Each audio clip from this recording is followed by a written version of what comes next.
ओम मंगलम अस्तु। सर्वसमर्थ भगवान आप सभी का परम मंगल करें। इसी सद्भावना के साथ बहुत बहुत साधुवाद। आशा करता हूं कि आप सभी सकुशल होंगे, और यदि आपकी कुशलता में कोई व्यवधान हो तो मेरी सद्भावना है कि आप सकुशल हो जाएं। भगवान करें कि आपकी सारी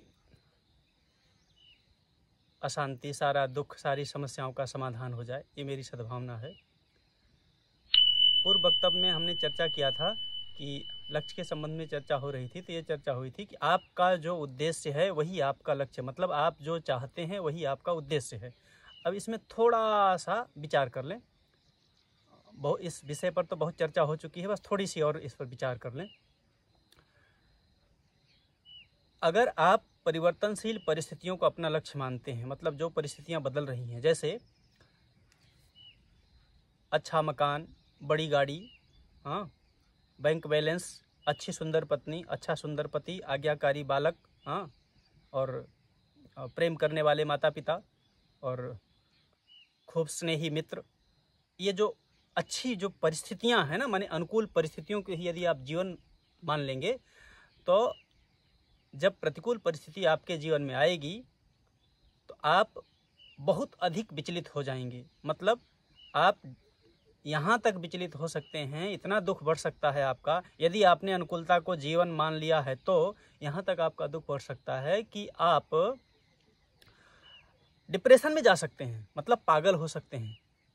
और पागलपन के और कोई कारण नहीं, पागलपन का केवल एक ही कारण है, जब व्यक्ति की कामना नहीं पूर्ति होती है तब वो अपने आप को इतना दीनहीन, असहाय मानने लग जाता है, महसूस करने लग जाता है कि वो सोचता है कि अब तो अगर अनुकूलता नहीं है तो जीवन ही नहीं है। लेकिन ये बात बिल्कुल गलत है, क्योंकि अनुकूल परिस्थितियां जो भी होंगी ना, चाहे सुंदर गाड़ी हो, सुंदर पत्नी हो, चाहे खूब बलवान और खूब धनवान और खूब रूपवान, खूब गुणवान, खूब विद्वान पति हो, खूब आज्ञाकारी बालक हों, खूब अच्छे, मतलब ऐसे बच्चे हों जो सदाचारी हों, आज्ञाकारी हों, हाँ, बुद्धिमान हों, ऐसे बच्चे हों, लेकिन इन सब में परिवर्तन आता है।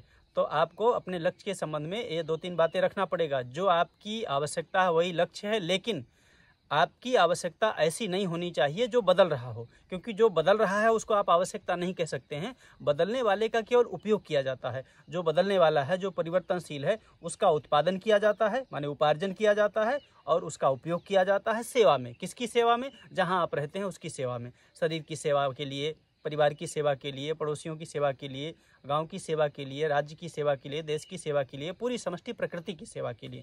आपके पास जो कुछ है वो केवल सेवा के लिए, माने दूसरों के उपयोग के लिए है। उसको आप यदि अपनी कामना पूर्ति में लगा देंगे तो आप उस स्थिति में पहुंच जाएंगे जिस, माने आप धनवान होते हुए, बलवान होते हुए, विद्वान होते हुए भी, सामर्थ्यवान होते हुए भी उस स्थिति में पहुंच जाएंगे जहां पर एक असमर्थ है ना।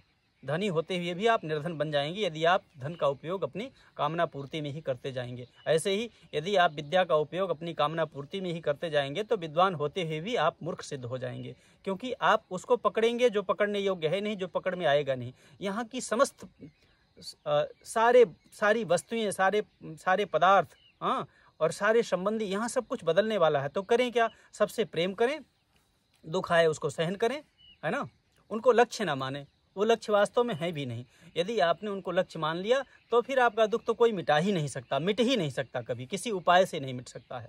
और आपको पागल बनने से, और पागल बनना क्या, आप पहले से ही पागल हैं। अगर आपको ऐसा लगता है ना कि धन ही मेरा जीवन है, पत्नी ही मेरा जीवन है, पति ही मेरा जीवन है, बच्चे ही मेरा जीवन है, अच्छा घर ही मेरा जीवन है, अच्छी नौकरी, अच्छा सम्मान, समाज में ऊंचा स्थान, यही सब मेरा जीवन है, तो आप अपने जीवन से बहुत दूर हैं, बहुत दूर हैं, बहुत दूर हैं। क्योंकि जीवन उसे नहीं कहते जिसके लिए कुछ करना हो। जीवन स्वतः ही सहज सिद्ध है। जीवन का अर्थ होता है जो अविनाशी है, जिसमें परिवर्तन नहीं हो रहा है, जिसका कभी विनाश नहीं होगा, वो आप में है। आपने कभी भी अपने परिवर्तन का अनुभव नहीं किया होगा, आपको कभी ऐसा नहीं महसूस होगा, आपको अपनी बुद्धि के ज्ञान से कभी ये प्रतीत नहीं हुआ होगा कि अब आप इस समय नहीं हैं, क्योंकि अपनी सत्ता का बाद कभी होना संभव ही नहीं है। जो आपकी सत्ता है वही आपका जीवन है। आपकी सत्ता, आप चाहे लूले हों, लंगड़े हों, अंधे हों, गोरे हों, काले हों, पढ़े हों, बेपढ़े हों, हाँ, विद्वान हो, मूर्ख हों, वृद्ध हों, जवान हो, स्त्री हो, पुरुष हो, बालक हो, कोई भी हो, हाँ,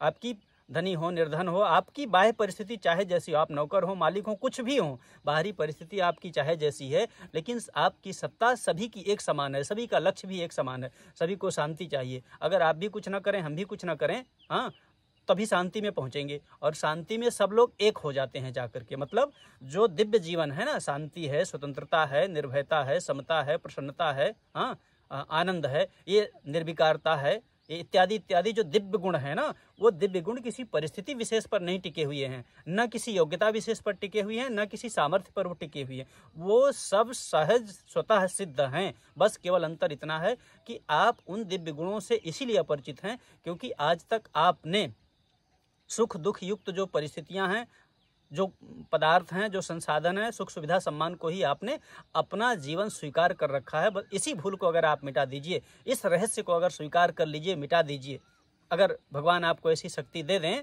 हाँ, मेरी प्रार्थना है कि आपको प्रभु ऐसी सामर्थ्य दे दें और आप अपने इस सत्य को स्वीकार अगर कर लें, तो आपके जीवन से निराशा रूपी पिशाचिनी भाग जाएगी और आपको अपने में ही अपने आनंद की, अपने में ही अपने जीवन की, अपने में ही अपने ज्ञान की, अपने में ही अपने विश्राम की, अपने में ही अपने शांति की, अपने में ही अपने सर्वज्ञता की, अपने में ही माने स्वयं में, स्व में, स्व का अर्थ ये शरीर नहीं है, स्व का अर्थ आप न शरीर में है न शरीर के बाहर हैं, बाहर भीतर स्व नहीं होता है, स्व केवल स्व है और वो एक व्यापक तत्व है ना। मतलब अब आप कहेंगे तो आप अपने आप को जो माने हुए हैं सो आएगा, लेकिन आप वास्तव में जो हैं वो माने जहाँ जहाँ आप तद्रूप हुए हैं, जैसे शरीर को मैं मान लिया है, किसी परिस्थिति को मैं डॉक्टर, मैं इंजीनियर, मैं पति, मैं पत्नी, मैं भाई, मैं बहन, मैं साधु, मैं सन्यासी, मैं गृहस्थ, ये सब जो मान लिया है ना, इन मान्यताओं से जो तद्रूप हो गए हैं, जिस समय इन मान्यताओं से आप हटेंगे उसी समय आपको अपने में ही विश्राम मिलेगा, शांति मिलेगी। हाँ, और जब व्यक्ति अपने में जाता है ना तो ये शरीर आपका खो जाएगा तुरंत उसी समय, ज़्यादा नहीं, अधिक से अधिक अगर आधा घंटा आप निर्विचार स्थिति में रह गए तो आपका ये सारा शरीर तुरंत खो जाएगा। और जब ये शरीर खो जाता है ना, माने जब इस शरीर का तादात्म्य टूट जाता है, तो इसके तादात्म्य टूटते ही वो आनंद का ऐसा पुष्प खिलता है, उसकी सुगंध इतनी मादक है, उसमें इतनी मादकता है, और ये शराब वाला मादकता नहीं, ये नशीले पदार्थों वाला मादकता नहीं, वो अद्भुत नशा है। वो नशा ऐसा है कि उसका वर्णन करना संभव नहीं है। अगर एक बार आपको स्पर्श भी हो जाए ना उसका, माने एक झलक, केवल आभास भर हो जाए कि शरीर इस समय छूट गया, अलग हो गया, आपको उसी समय ऐसा लगेगा हम कहाँ पहुँच गए। हालांकि उसके आगे बहुत कुछ है, वो तो जब आप अपने लक्ष्य को स्वीकार करके और परिस्थितियों से ऊपर उठेंगे, शरीर से ऊपर उठेंगे, मन को शांत करेंगे, चित्त को शांत करेंगे, माने मन को विषयों से हटाएंगे, चित्त को शांत करेंगे, बुद्धि को स्थिर करेंगे और अहंकार को मिटाएंगे, मान्यताओं को हटाएंगे जब, तब उसके बाद आपकी अपने में जब गति होगी तब वो सब आपको अनुभव होगा। और वो हर कोई अनुभव कर सकते हैं और जब चाहें तब कर सकते हैं। और सच बात है कि उसी अनुभव के लिए ही ये मानव जीवन मिला हुआ है और उसी अनुभूति का, माने वही जो आपका अपना निज जीवन है ना, जो आपका निज अस्तित्व है, जो आपका अपना स्व है, उसी के लिए आपका ये जीवन मिला हुआ है।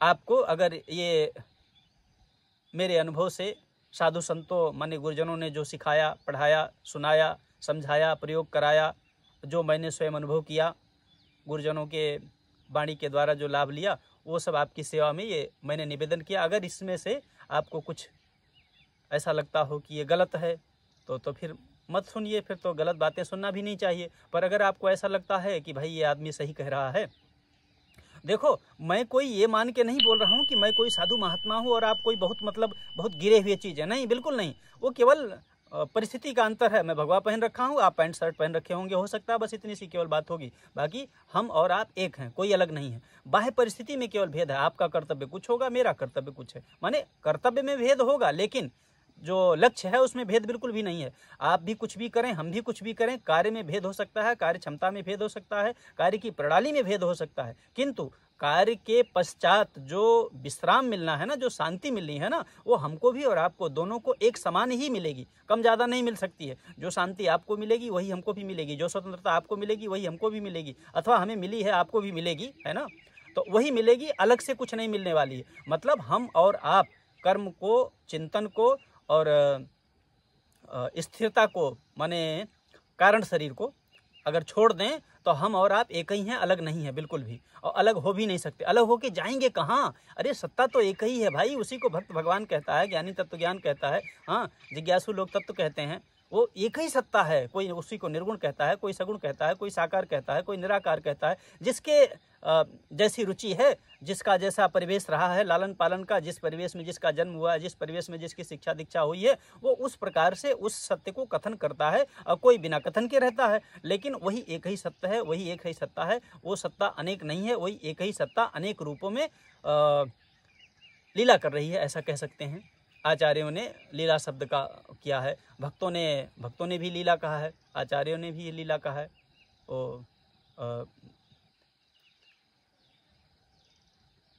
माने ये लीला ही इसको माना है, आचार्यों ने भी और भक्तों ने भी। वास्तव में लीला ही है। तो लीला में जो पात्र होता है ना, वो पात्र तो वही रहता है, लेकिन जो माने अभिनेता तो वही रहता है, लेकिन अभिनय बदलता रहता है। तो हमारा और आपका लक्ष्य हम सबका एक ही है। तो आवश्यकता ही लक्ष्य है, लेकिन आप लक्ष्य उसे नहीं कह सकते हैं कि जो बदल रहा है। बस इतनी सी बात आप ध्यान रखें। अब आपको, मुझे लगता है, इतनी बातें लक्ष्य के संबंध में सुनने के पश्चात आपको अपने लक्ष्य के संबंध में किसी और से पूछने की आवश्यकता नहीं पड़ेगी, और वास्तव में पूछने की आवश्यकता होनी भी नहीं चाहिए। अब ये अगर आपको अच्छा लग रहा हो, पसंद आया हो, रुचिकर लगा हो, सत्य प्रतीत हुआ हो आपको अपने ज्ञान से, अपनी बुद्धि से, तो इसको अपने मित्रों को भी सुनने के लिए शेयर कर दीजिए। हाँ, आपके कुछ प्रश्न हो तो कमेंट बॉक्स में उसको लिख करके जो है भेज दीजिए, तो उसके उत्तर देने की प्रयास किया जाएगा। प्रभु की कृपा से बुद्धि में जो प्रकाश मिलेगा वह आपकी सेवा में निवेदन कर दिया जाएगा।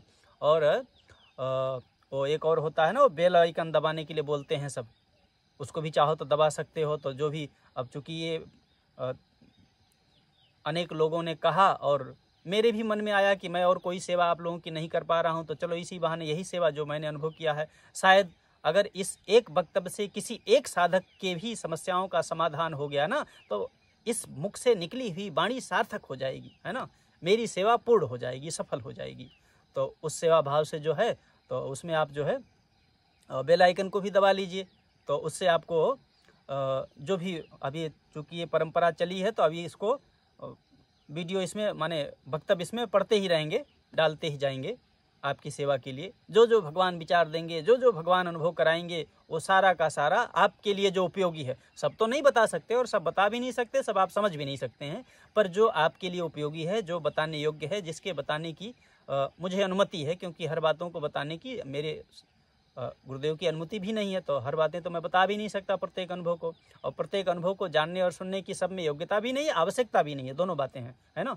तो जो आवश्यकता होगी वो क्रमबद्ध तरीके से आपको बताया जाएगा।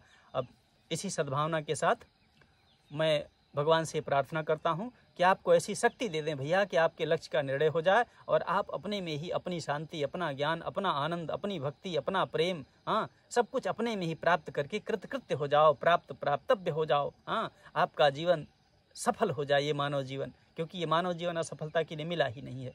इन्हीं बातों के साथ आप सबके हृदय में विराजमान परमात्मा को मेरा नमस्कार है। ओम मंगलमस्तु। हरि ओम तत्सत, हरि ओम तत्सत, हरि ओम तत्सत।